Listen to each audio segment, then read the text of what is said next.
Hi friends. இப்போ one day ட்ரிப்பாக நம்ம அணைக்கட்டிக்கு தான் வந்திருக்கோம். அணைக்கட்டிட்டு இருக்கிற நேச்சர் பார்க்கு இப்போ நம்ம பார்க்க போகிறோம்.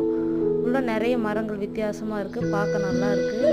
இது ஒரு ஃபுல் வீடியோ, நான் பெரிய வீடியோ நெக்ஸ்ட் வீடியோவை அப்லோட் பண்ணுறேன்.